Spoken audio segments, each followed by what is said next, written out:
So you wonder how I got here with this lady with the hammer running around? I'm about to tell you the story.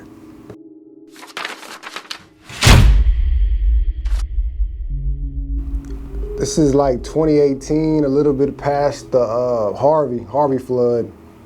Probably a couple of months. I just did like 6, 7 houses from the auction, and I got them from the MLS as well. So I didn't know anything about titles. I didn't know, once you get the house under contract with the seller, you take it to the title company, they open up title, then they charge you like a couple of hundred, as soon as you close. I didn't know anything about that, so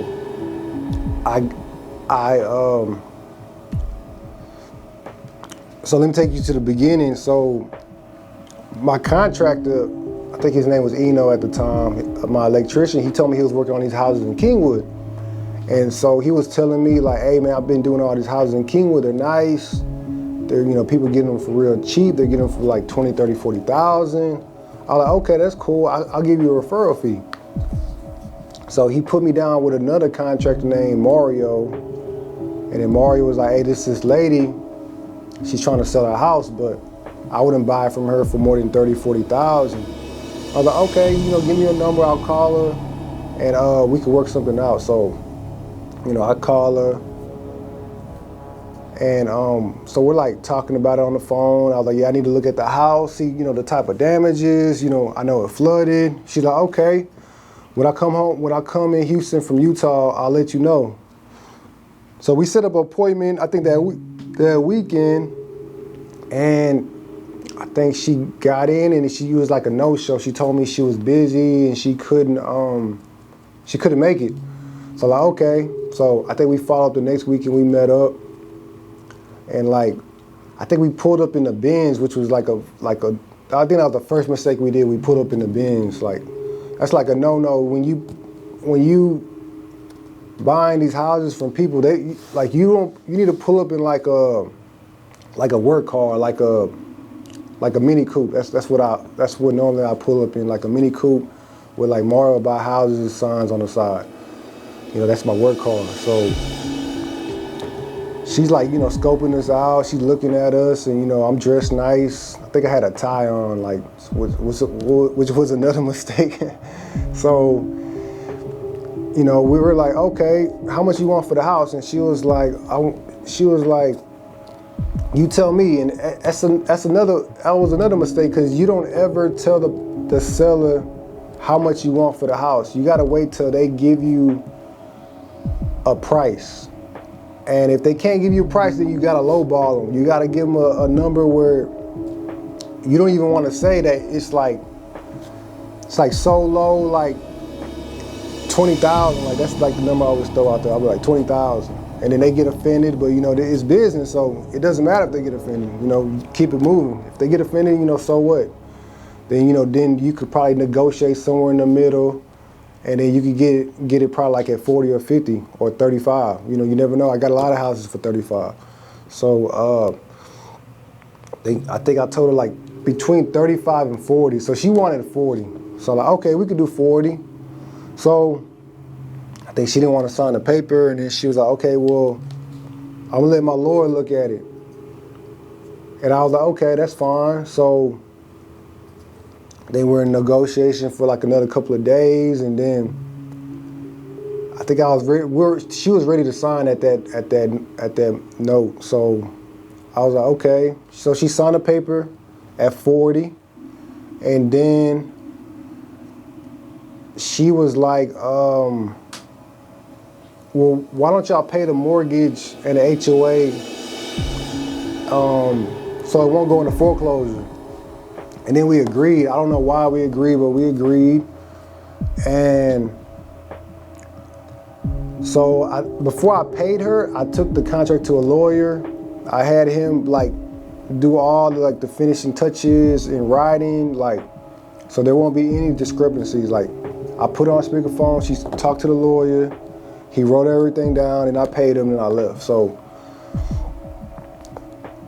we got it notarized at Chase when she signed the deeds over to my company. So she agreed to sign the deeds over. We got it notarized, and then I paid her like I think $13.50 or like $12.50 or something. And then she gave me the keys, and then after that we went to work. We started rehabbing the house. The house needed like, I want to say like probably like $15,000 worth of work, but it really probably would have took like $25,000. Like I got contractors that are really, really reasonable and they do good work. So I got it like at 15. So you know, I demoed. I always demo, and then I think we did some electrical. We did some plumbing. And then my sheetrock guy came and did the sheetrock, then I painted. Then I had my guy come in and do the tile. And then I brought the appliances. I brought like the oven. And then my mom painted the cabinets. And then the house was like done. And then we're ready to, I think the objective was a refinance. So I called up, you know, my refinance company, and they were like, okay, the title's clear, we're ready to close. And he was like, man, the appraisal came out like at the appraisal came out like at 80,000, which was like horrible, because we thought it would at least praise for like 100,000. If it would have praised for 100,000, they would have gave us like 80, and then 10 would have went to closing, and then 70,000 would have paid off whatever she owed that I didn't know that she owed at the time. And then I think we found out she had a mortgage. She didn't tell us she had a mortgage. She had a mortgage of like, I want to say like 59,000. And she said that she was gonna pay 20,000, and then we were gonna pay the 40 that we agreed to buy the house for. And I'm finding all that out during the refi. And so that basically my refinance company was like, hey, you need to bring like 15, I think it was like 10,000 or 15,000 to the table, and I just spent 15,000. So I was just like, man, absolutely not. Like, I already put 15,000 in that house. Like, we about to sell it. So I called her up and I was like, hey, we just spent 15,000 on the house. It didn't appraise for what we thought it would, 100,000, only appraised for like 70. So they said we're gonna have to bring another 15,000 to the table. And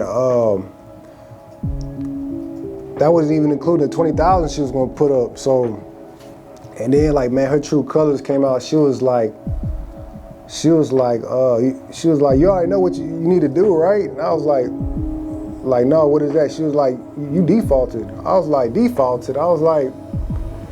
She was like, yeah, it's mine now. Like, now that you can't refinance it. I was like, man, we deeded a property over to our LLC. Like, technically it's our property.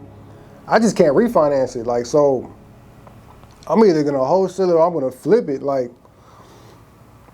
there's no way I'm about to take a $15,000 loss. Like, I don't even know why she was even thinking like that. Like, she obviously didn't know nothing about real estate, because once you deed over the property to somebody else, like, it's not your house anymore. I just wanted her to bring the 20,000 to the table, and then, you know, she won't have that mortgage on her credit, because, you know, originally, I don't know if I said it earlier, but she said she was just gonna let it go into foreclosure, and it was gonna be like a stain on her credit for like another, you know, 10 years or whatever, unless she filed for bankruptcy, you know. But anyway, so I was like, nah, it's still our house. And she was like, man, I checked the other day, and it's still under my name. I don't know what you people were doing, and my wife is on the phone, and she's like scared. I'm like, nah, I went downtown and I deeded it over. Like, I was never worried about that we didn't deed it over right, because I do that all the time. Like every time I refinance a house, I would deed it over my LLC. I would transfer it from my name to the LLC. So I did that like at least 10 times already. So like I was never worried about that. And I was just like, I don't know what you're talking about, but look, we can't refinance it, so we're gonna flip it. We're gonna sell it. And then I just hung up the phone, and then I got a realtor. We put it on the market, and I told my realtor, I was like, look, man, let's sell it for like 100,000, and I'll go half with you on a profit, because I just wanted to get rid of the house. I wanted my money back, and then he could have made the other half back, and I was like, okay, you can make your half, I can make my half, and then we're both happy. So he put it on the market, and then like, I want to say shortly after that, like, he was calling me. He was like, hey, man, he's like, do you know a Abby? And I was like, yeah, that's the lady that I brought the house from. And then he was like, man, she been calling me up, threatening me. And I was just like, what is she saying? He was like, man, she's saying like you need to take that off of the MLS, or I'm a call Trek and get you suspended or fined, or you could take them off of the listing and put me as the beneficiary, and I'm gonna make the money. And I was like, dude, man, she's crazy. Like, I'm like, man, don't even listen to her. She can't do anything. And then he was like, hey, man, but you know, this is like me being a realtor is like a part-time job, and like I don't want any problems and stuff. And I was like, man, but she can't do anything to you, because she deeded over to us, and it's not a house anymore. But you know, he was like worried about, you know, all the legalities, which she couldn't do nothing, but he just didn't want to go through that process. So he took it off. So we agreed for him to take it off, so he took it off. And at that point, I was like livid. I was just like, man, I didn't know what to do. I was like, man, this is like, I'm like really, really like stressed out at this point, because I got other rentals. I'm working on another flip, and at this point, this house is just weighing me down, and it's just stressing me out for no reason, because I'm not making no money off of it, and it's like a liability at this point. So I started talking to my wife about it, and then she was like, we started arguing, because I wanted to rent the house out, and she was like, no, we need to sell the house. And I'm like, okay, who are we gonna sell it to? Because at that point, I tried to shop it around to like other investors, and they just kept on saying the same stuff with the house that was wrong with it. So they would lowball me. They were like, oh, okay, I could buy it for like $50,000, but the mortgage was $60,000. So at that point, I gotta bring $10,000 to the table, and then I lose my $15,000. So I wasn't gonna do that. So I was like, okay, hey, let's rent out. So I was like, let's just rent out the house. So I think she was reluctant, but she finally agreed. So I think my homeboy Jonathan at the time, my homeboy Jonathan, his cousin needed a house to stay at the time, and he stayed on the north side. He lived on the north side. So he been, you know, DMing me and texting me like, hey, you got a place? And I was like, hey, I really don't deal with the south side, but at that point, that house was like the only house that was kind of on the north side. It was in Kingwood. So I was like, hey, look, I got the house in Kingwood. You know, give me $1,300, and then I'll charge you like, I think $1,200 a month. So he went and looked at the house. He loved it, and then he rented it out. And then, you know, there she goes. Then I think she found out I was renting it out. And then she was like, hey, look, I need like, you need to either get him out the house, or you need to give me half of the rent. And then mind you, I paid her like $1,350 for 2 months, and then we found out that she was just pocketing the money. We found out she was just pocketing the money.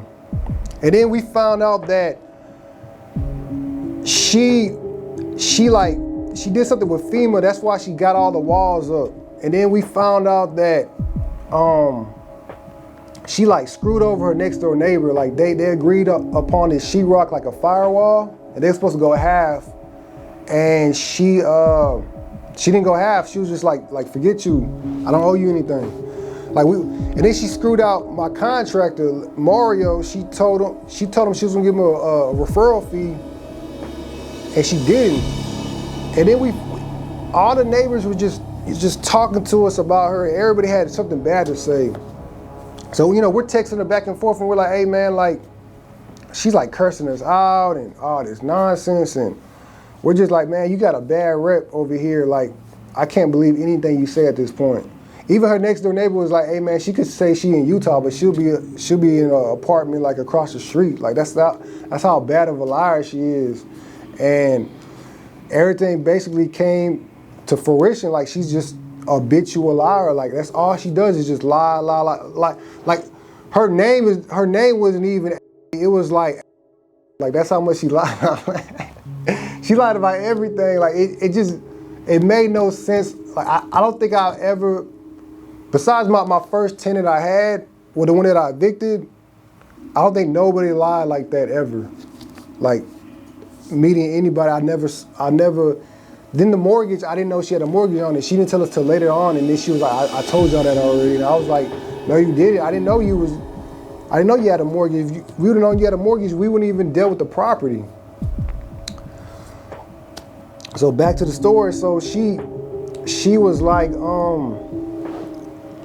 she was just calling me, giving me death threats, all types of stuff. And then like one day, I think Jason was out of town, and then she broke into the house. This is Abby. I'm at my property, and you guys say that you're not doing anything malicious. Well, you locked me out of my own damn house. You don't tell me you changed the locks, and you locked me out of my house. If you don't call me back in 5 minutes, I'm about to bust the windows in this effing house, and I will get in, because it's my house. I'll get a damn hammer to the door, and I will open the door. So either you get down here to open this, or this door will be busted open now. And she messed up all the doorknobs. She broke the glass, and the cops was called. And then so I live in Pearland, so I had to drive like an hour to Kingwood. And then I think I changed the locks. I hired somebody to change the locks, and then she came back. And then I think the neighbors did a police report. Then she came back, and then she broke the locks again. And then the cops came back.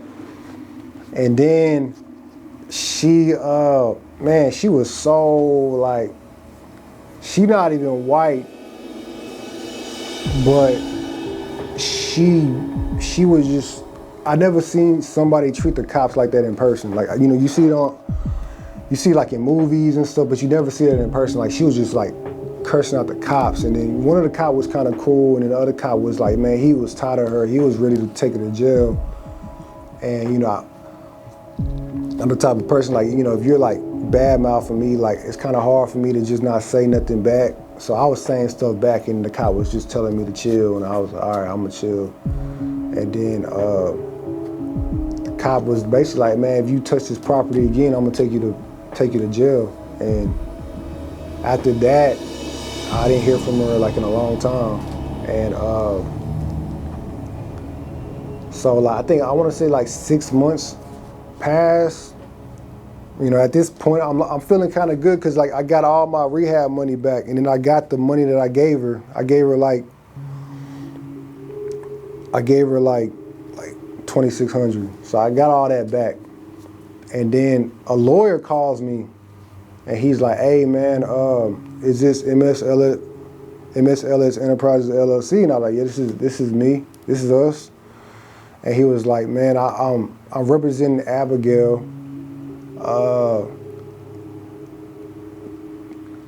He was like, I have your contract in in my hands right now. Can you close this property out? I was like, what do you mean close this property out? He was like, yeah, y'all agreed to do like a refinance and y'all never did. Then I told him the situation, told him the whole story, I told him everything that happened. And he was like, you know, you brought this property for like $2,600.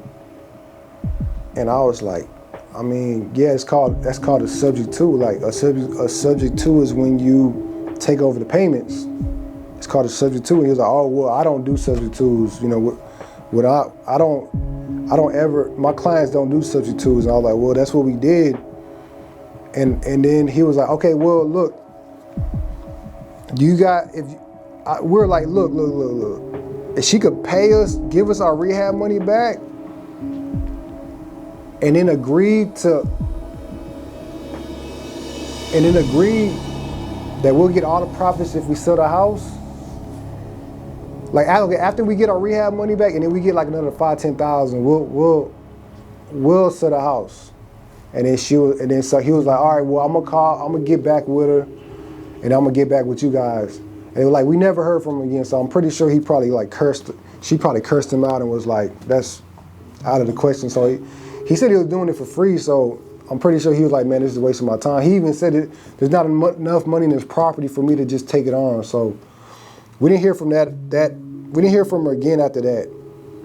And then like, I think a month or two after that, this wholesaler calls me up and he's like, do you have a property on Kingwood? I was like, yeah, we got a property on Kingwood. And he was like, hey man, that house is going up for auction. And I was just like, I was like scared. I was like, dang, it's going up for auction. So I went and got the mail, and then I opened up all the mail, and then he was telling the truth, because like these wholesalers, man, they lie. Like they lie.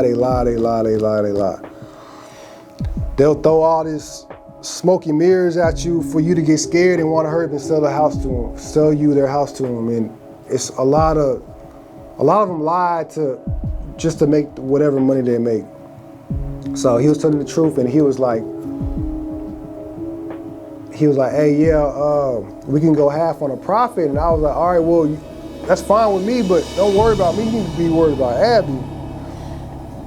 And then he was like, yeah, we're in contact with her, and we're gonna make her sign over the mortgage and sign all those documents. I was like, okay, that's cool. Like, if you could do this in a certain amount of time, like we're cool, we're good. So he kept on calling me like that, like every day, and his biggest problem was that I still had a tenant in the house, and he was like, man, my buyers, they don't want to buy the house. On closing, they want your tenant out. And I was like, okay. I was like, hey, look, if I get the money and all the steps happen like the way they're supposed to, like we get the HUD and we get all that, and then we come and close, like that's fine. He'll be gone by that day. And he was just telling me all this stuff, like how they could just come in and kick him out. I was like, man, listen, man, like I've been through like 2-3 evictions already. Like that's a process. The city's gonna take like 3, like I'm gonna be there, he's gonna be there. The city's gonna take like 3-4 months to get him out. So that's 3-4 months I could be getting rent money. And if I kick him out right now and y'all don't close, cause I've been in a lot of situations where we don't close, I'm gonna have to move him back in. Or I'm gonna have to look for a tenant if he found another place. And that's 3-4 months of me. So that's $3,000-$4,000 I'm gonna miss out just because I got him out right away because you said that we're gonna close. Like, don't let anybody guarantee you that they can close on a house. Like nobody can guarantee, I can't guarantee you that we can close on a house. I could almost do it, but I can't because stuff happens last minute on the title. You just never know. A sibling comes up, a kid comes up that wants a piece, like you never know. So, so he did everything he said he was gonna do, and then I got him out. I paid a mover to move him out, and then we closed. And that's the end of that story. In the description below, I got the SO file. If you sign up, You get $50, I get $50, and then I got the Weeble as well. You sign up, you get 2 free stocks, and then I'm having a Beats by Dre giveaway. The sports, they're like $250. So if you like all my videos on Instagram, follow me on Instagram, follow me on YouTube.